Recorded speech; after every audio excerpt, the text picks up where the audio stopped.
Where did it go? I put it right here. Hey, Zosimos! What you up to? Oh, it's you two. Please, come here. Feast your eyes on this stage. I designed it myself. So, directors have to design the stage too? Oh, I'm no ordinary director.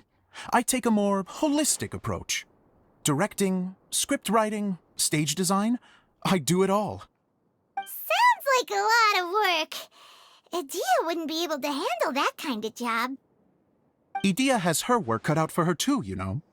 She's my one and only member of the audience, though she often criticizes my shows. Well, she just says what she thinks. You don't know how to write, or this is getting ridiculous. I think it's because I use preprints in a way that she feels goes against what they're intended for. But even though she's my harshest critic, she's also been my biggest supporter in a lot of ways. I guess you could say she's like my agent. I'm very grateful to her. I've always dreamed of being a director, but I've never had the chance until I came here. So, what did you do before you came here? Like I said, I dreamed. From a young age, every time I came home after a show, I'd go over the story again and again in my mind. Growing up, my biggest aspiration was to be a director. Unfortunately, I couldn't offer much beyond my practical skills, so I ended up spending most of my time as a prop designer and doing a bit of set design on the side.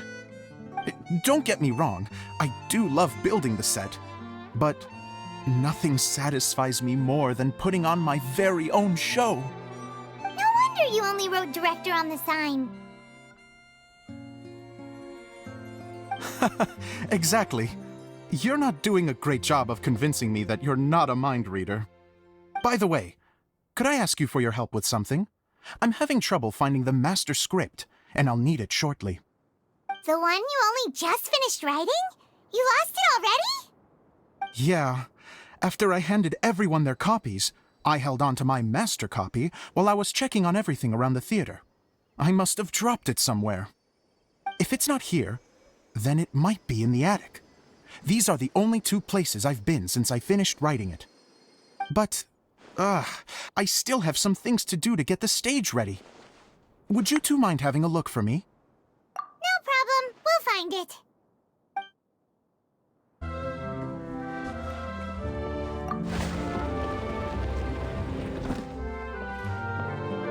Whoa! Look at all these books! Now, where's the master script?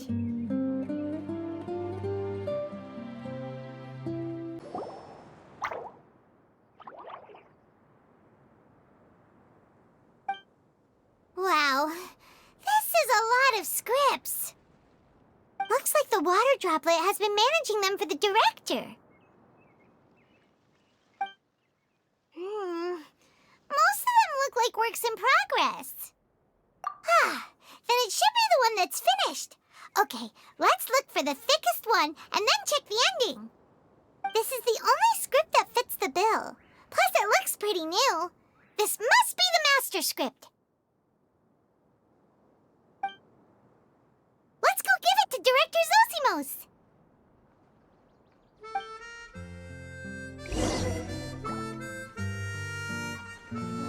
Zosimos, we got your script! Thank you. That's a huge help.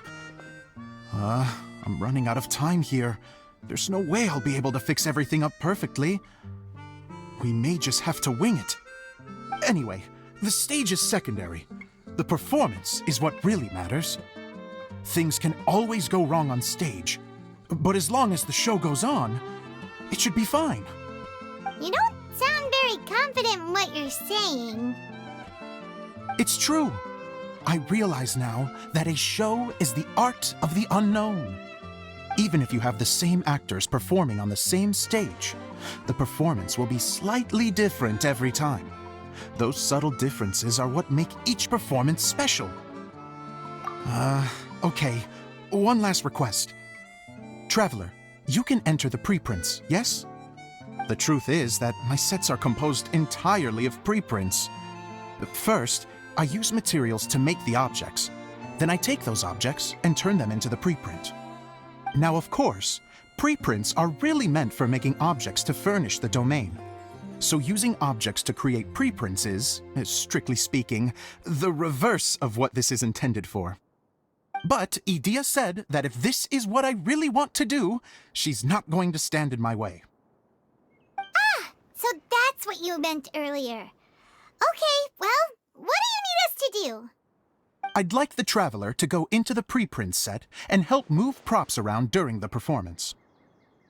The reason is, Oh,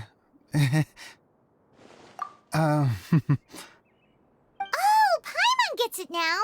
If you're busy directing, moving the props, and operating all the mechanisms, you never get the chance to watch the show. Yes, I know that I'm no master playwright, but still. Even if it really is a half-baked script, with shoddy writing and moments of sheer ridiculousness, I'd still like to see it for myself. Just once. Hard to turn a guy down after a speech like that. Thank you. Genuinely, I'm so grateful. I'll go and inform the others. Then, as soon as you're ready, the show can begin.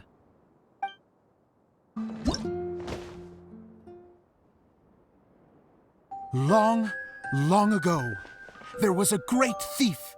He lived in a land where the light did not shine, where all suffered in the darkness. People call me? Sorry, Kaya.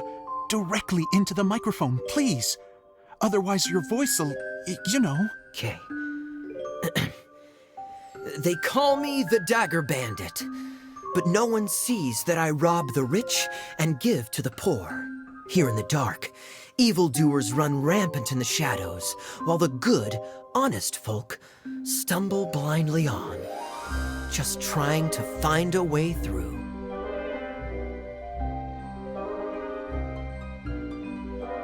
As the bandit brooded, suddenly the world was inexplicably changed as a single star appeared on the horizon and flew across the sky.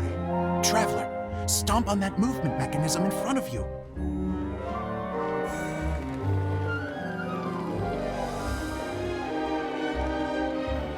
Light. A brief flash, yet enough to illuminate the world. Find the source of that light, I can shine it into the darkness, and the people will suffer in blindness no longer.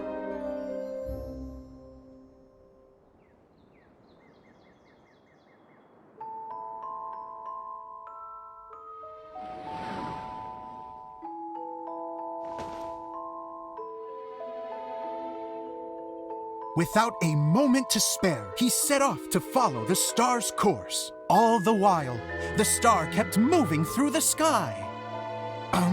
Traveler, the star kept moving through the sky.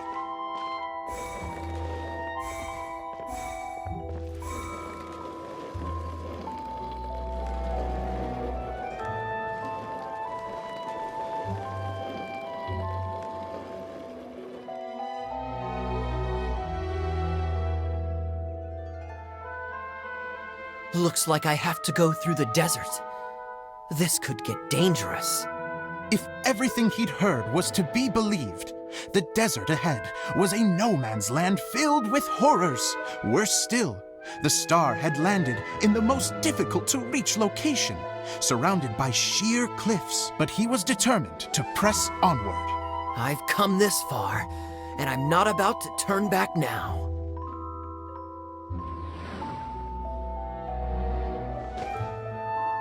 The Dagger Bandit trekked deep into the desert wasteland. Yet when he finally arrived at his destination, he found not a fallen star, but a young girl, dressed in white. How strange. I'm positive this is where the star landed. Young lady, do you know where the light has gone?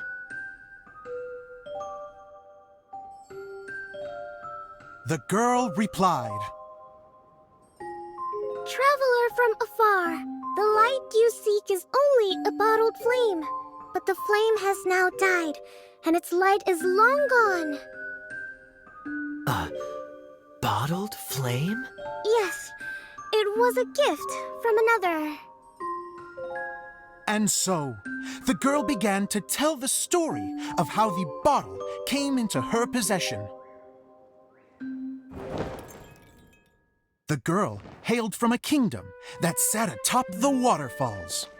But when the reigning dynasty fell and a new one seized power, she and her people fled for their lives.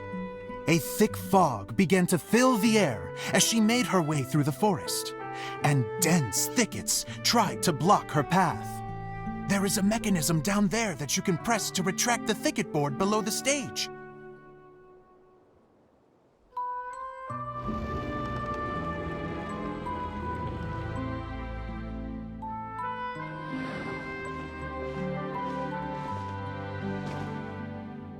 If I only had a lamp to guide me through this wretched forest, then I could survive.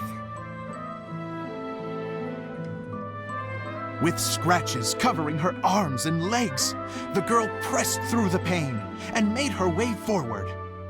The road ahead was arduous, but she was determined to press onward.